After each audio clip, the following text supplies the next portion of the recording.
I want you to try something for me, just for a quick second. Look around the room you're sitting in right now. Do you see a chair, maybe a table, or a window with some light coming through? It feels totally solid, doesn't it? Like it's physically there, independent of you. Exactly. We move through our entire lives assuming the universe is this giant, hard, physical container filled with objects that we just happen to bump into. But I want to completely flip the script today. What if that is a complete illusion? What if the universe isn't a physical place filled with things, but a single infinite mind filled with thoughts? And the implications of that are just massive. Because if the universe is a mind... Yes, you listening right now, you aren't just a person standing in a room. You are a thought thinking about itself. It's a concept that fundamentally shifts the ground beneath your feet. I mean, it completely dissolves the barrier between in here and out there. Welcome back to another deep dive. Today we are tackling reality itself. We're looking at a really fascinating philosophical text by Abdul-Jabbar Al-Waily called Attributes of the Universal Mind. And I have to say right up front, this isn't just dry academic theory. This is a complete dissection of what it actually means to exist. It really is. Al-Waily presents this framework that tries to resolve the tension between the absolute infinite consciousness of the universe, what he calls the universal mind, or al-ak, right, and our messy, limited, struggling human experience, which he calls the individual mind, or alak al-juzi. The universal mind versus the individual mind. I mean, it sounds like a heavyweight title fight. In a way it is, but it's more like a relationship crisis between the infinite and the finite. Our mission today is to understand how our emotional, struggling minds actually fit into this cold, absolute consciousness. Because according to this text, understanding that difference is literally the key to understanding everything. So let's get into the ring. We have these two contenders, right?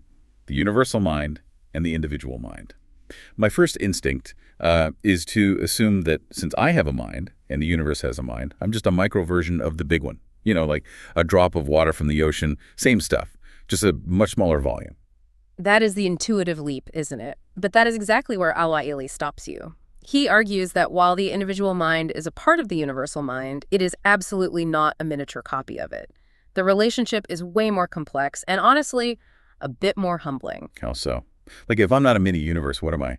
Think of the universal mind as a furnace, a butaka, as the text describes it. It's a crucible where all ideas are melted together. The universal mind is the container of everything. It thinks about its own ideas, and those ideas are the universe. It includes everything. You, me, the stars, the atoms. It is entirely self-sufficient. Self-sufficient meaning it just doesn't need anything else. Exactly. It doesn't need anything outside of itself, because there is nothing outside of itself. It is the whole show. Now, compare that to your mind, the individual mind. You are, well, you're needy. Hey, I resent that. I'm a very independent person. Philosophically needy. Just think about it logically for a second. The individual mind requires an external reality to interact with. You need a world out there to learn from. You need books to read, people to talk to, obstacles to overcome. You rely entirely on your senses, your eyes, your ears, to feed you information. Yeah, that's true. If you put me in a sensory deprivation tank for 50 years, I wouldn't really learn much. Exactly. You are in a state of constant evolution. You didn't know how to walk, and then you learned. You didn't know history, and then you studied. You are constantly becoming something else. You are a process. Okay, I see the distinction. I'm a process. I'm changing. I'm reacting. Yeah. Whereas the universal mind, it just is. Precisely. The universal mind is absolute. It doesn't learn in the human sense because it already contains all possibilities. It doesn't evolve because it's already perfect. And this leads to a really fascinating concept the text explores, which we might call the freedom paradox. The freedom paradox. I like the sound of that. Who is actually free here? Well, the text argues that the universal mind possesses absolute freedom. Why? Because nothing opposes it. Every object, person, event, and law of physics is just a part of its own internal thought process. It's like when you have a lucid dream. In your dream, you are the creator. The dream world doesn't fight you because it is you. If you want a mountain to appear, it appears. But the individual mind, my mind is definitely not free in that way. No, it's not. You are limited by your needs. You are limited by the external reality that constrains you. You want to fly. Gravity says no. You want to be in Paris and New York at the exact same time. Space says no. You are defined by your limitations and your interaction with this external world. So I'm over here struggling against gravity, time, and my own ignorance, and the universal mind is just sitting there, completely unbothered. Thinking reality into existence, yes. And here's where it gets really interesting and perhaps a bit unsettling for us humans. Because we are so used to attributing human qualities to the divine or the cosmic, we just assume the universe cares. We assume it has feelings. To project, we think the universe is angry at us when we miss the bus, or it's smiling on us when we find 20 bucks on the street. We desperately want to believe there's an emotional connection. And Al-Waily's text shatters that illusion completely. He argues that the universal mind has absolutely no emotions, none. No sadness, no anger, no joy, no fear. Wait, really? Nothing? That feels, I don't know, incredibly cold, almost robotic. If it's a mind, shouldn't it feel... It sounds cold to us, but it's actually purely logical. Think about what emotions actually are. The text breaks it down perfectly. Emotions are reactions. We get angry when something external blocks our will, when reality doesn't go the way we want. We get sad when we lose something external to us. We get happy when we acquire something we lacked. Oh, I see where you're going. Since nothing is external to the universal mind. Exactly. Nothing can oppose it. Nothing can be taken from it. It can't lose anything because it is everything. Therefore, it literally cannot react emotionally. It has no mechanism for anger because nothing can frustrate its will. It has no mechanism for sadness because it cannot suffer loss. That makes sense logically, but man, it's hard to swallow. So when we talk about a loving universe or a vengeful God, that's just us making stuff up. It's us using metaphors. The text draws a very sharp distinction between emotion and will, or irada. This is a crucial distinction. The universal mind lacks emotion, but it possesses will. Help me parse that out. Will versus emotion, what's the difference in this specific context? Emotion is reactive. Will is active. The universal mind doesn't love or hate in the way a human does, with a racing heart or a flush of chemicals. It simply wills or does not will. It's a binary of existence. The text suggests that when human beings talk about God's mercy or wrath, we are actually describing the impact of that will on us, not the emotional state of the Creator. So if the universal mind wills rain for my crops, I call it mercy. Right, and if the universal mind wills an earthquake that destroys your city, you call it anger or wrath. But to the universal mind, it's just neutral will. It's just the unfolding of a thought. It is not sitting there feeling mad at you. That is deeply humbling. It makes you realize how much we center the universe around our own feelings. We treat the cosmos like a parent we're trying to please, but really we're dealing with an infinite architect who's just building. Building is a good word, but thinking is better. And this actually brings us to a major conflict in the text. Al-Waily isn't just writing in a vacuum here. He's stepping into the ring with some of the biggest names in philosophy, specifically Aristotle. The heavyweight champion of ancient philosophy. What's the beef with Aristotle? Well, Aristotle had this incredibly famous view of the prime mover. He argued that God is so perfect, so absolutely transcendent, that he only thinks about the most perfect thing possible, which is himself. Okay, sounds a bit narcissistic, but I get the logic. If you're perfect, why look at imperfection? Right. But Aristotle went further. He argued that God knows nothing of the specific messy details of the universe. He doesn't know about you or me or that chair you mentioned earlier, because to know the changing, imperfect world would imply a change or imperfection in God. Aristotle also argued God lacks will, because wanting something implies you lack it. So Aristotle's God is basically sitting in a VIP room with his back turned to the party, just thinking about how great he is. That's a very colorful way to put it, but essentially, yeah. Aristotle's God is completely static. He moves the universe by being so beautiful that the universe tries to move toward him, but he doesn't actually do anything. And our source text, Al-Waily, absolutely rejects this. He calls it out as a fundamental error. What's his rebuttal? How does he argue that the universal mind can be perfect, but still know about my messy life? The text argues that if the universal mind is the totality of existence, then by knowing himself, he automatically knows every single detail, down to the atom. You can't know the whole without knowing the parts. Just think about your own body. You don't have to look in a mirror to know where your hand is. You know it because it's part of you. That makes total sense. If the universe is his mind, then every detail is just a thought. You can't not know your own thoughts. Exactly. The text quotes the Quranic concept of the knower of the unseen and the witnessed. Al-Waily synthesizes this by saying the universal mind knows the specifics, not because it looks down at them like some spectator, but because they are generated from within. And regarding will, the text argues a God without will is completely impotent. If the universal mind didn't want, there would be no movement. The universe would be frozen.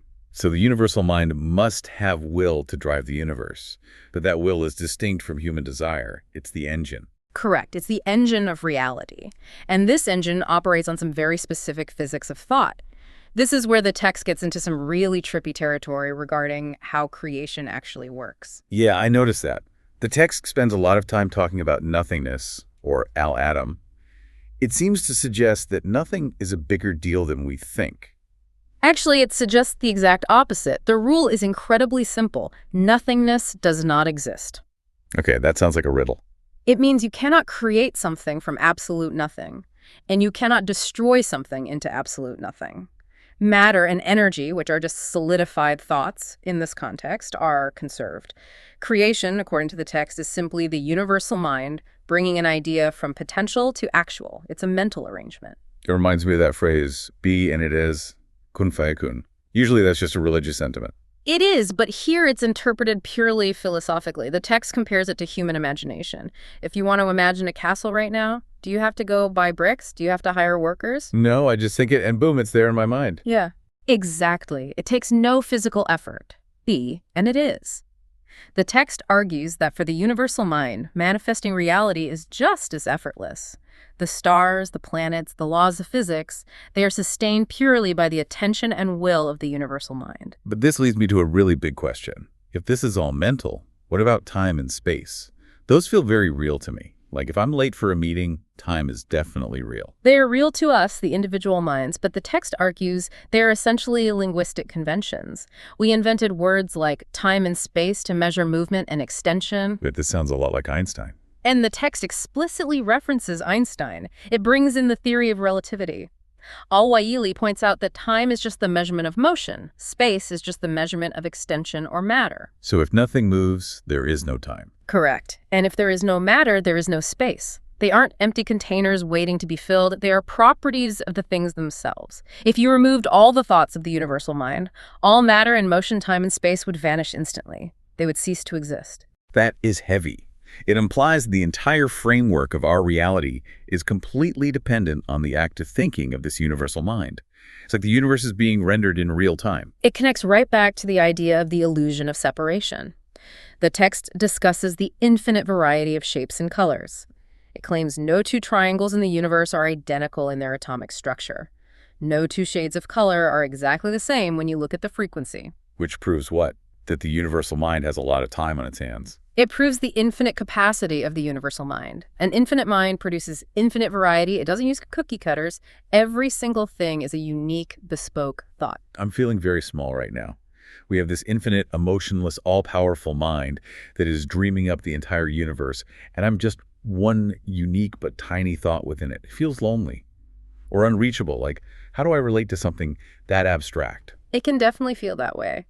But the text doesn't leave us drifting in space. It offers a bridge, a way home. What's the bridge? How does the limited individual mind actually connect with this infinite universal mind? The answer is thousands of years old, but Al-Waily gives it a fresh coat of paint.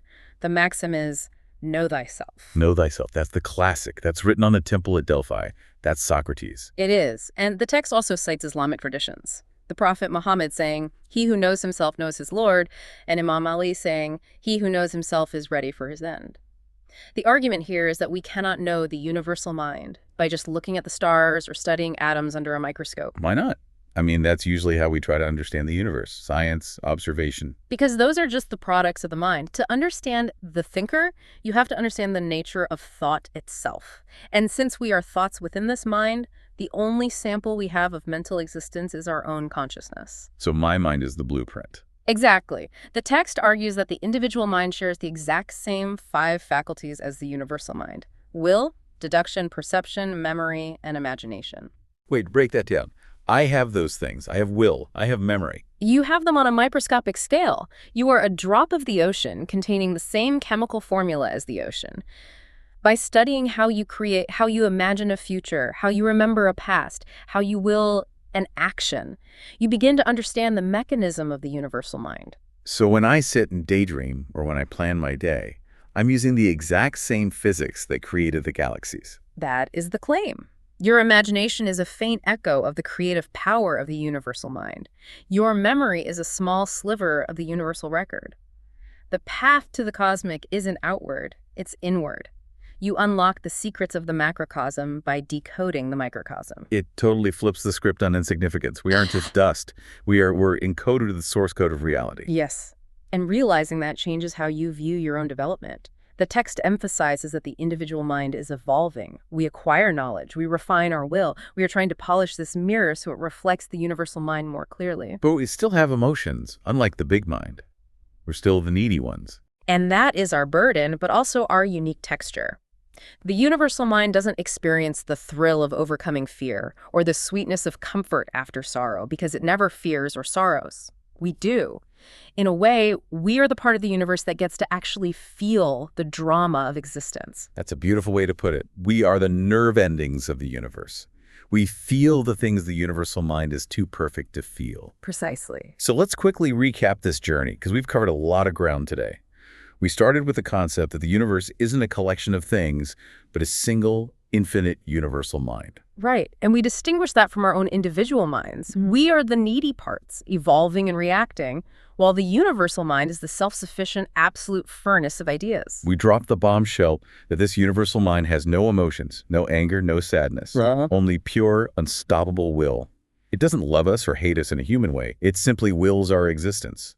And we saw how the text defends this idea against Aristotle, arguing that this mind knows every detail because every detail is its own thought. It's not a distant observer. It is the fabric of everything. We touched on the physics, too. Creation as mental manifestation, and it is, and the idea that time and space are just words we use to describe the movement of these thoughts. They exist because the mind is thinking them. And finally, we landed on the solution. Know thyself. The only way to understand this infinite consciousness is to study the miniature version of it running inside your own head. It really forces you to stop and look at your own thoughts differently, not just as background noise, but as creation. It does. And it leaves us with a provocative final thought, if we really take this text seriously. What's that? Well, if the universal mind creates reality by thinking, and we are made in that image, possessing the same faculties of will and imagination, what are we creating with our thoughts right now? Oh, wow. You mean literally? Think about it. Are we building our own little universes of chaos and fear? Are we ruminating on disaster? Or are we building structures of clarity and purpose? If thought is the substance of reality, then every passing thought you have is a brick in a building you have to live in. That is terrifying and empowering at the exact same time. Yeah. You're asking, are you living in a nightmare or a castle? Yeah. And realizing you're the architect. Exactly. The universal mind builds the macrocosm. You build the microcosm. The physics are the same. Well, I'm definitely going to be watching what I think about for the rest of the day. No more doom scrolling for me. As should we all. Thank you for joining us on this deep dive into the mind of the universe. It's been quite a trip. Always a pleasure to explore it. Until next time, keep thinking. Because apparently that's all there is.